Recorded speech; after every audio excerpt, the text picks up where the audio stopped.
This entire parsha, what we read about is Avraham Avinu trying to do things and not actually yielding the results that he's trying to do.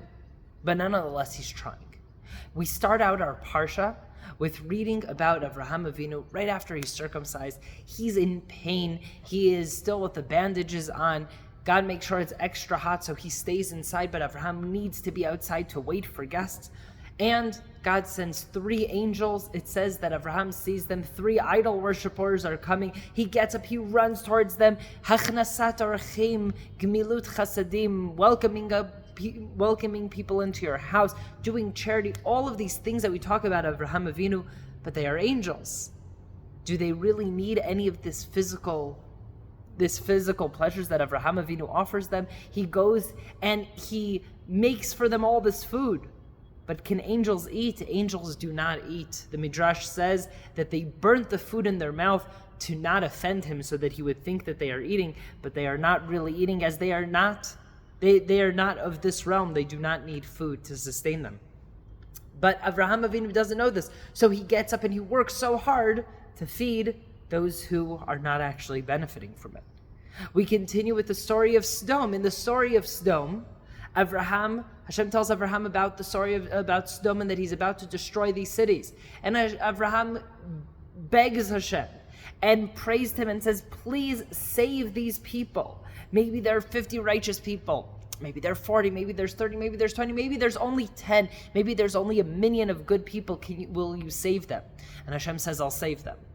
But there weren't even that amount of good people in Sodom, and Sodom is destroyed. So Avraham's prayers are for nothing? And we finish in the highlight story of the Parsha, Akedat Yitzchak. Hashem tells Avraham, take Yitzchak and go bring him as an offering. And in the end, Avraham does everything he's told and Yitzchak stays alive. Yitzchak is not sacrificed.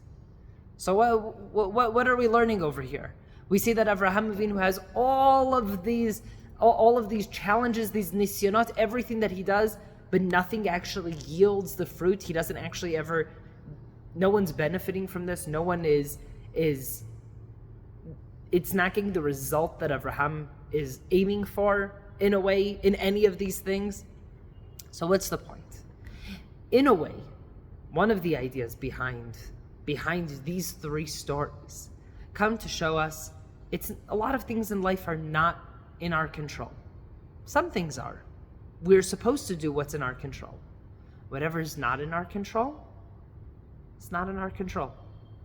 It's not in our control, Abraham's control, that he's feeding angels, or that there aren't 10 righteous people, or that Yitzchak isn't supposed to die. What is in your control? To pray for them, to pray for the people of Sodom. It is in your control to try to welcome in guests, even if they're not going to eat. It is in your control to listen to God, even if in the end God tells you to stop. That is the nisyonot. That is what Avraham is showing us. He's showing us that the will to do something, the will to do good in and of itself is good. It's not only about the result, but also the will behind it. Shabbat Shalom.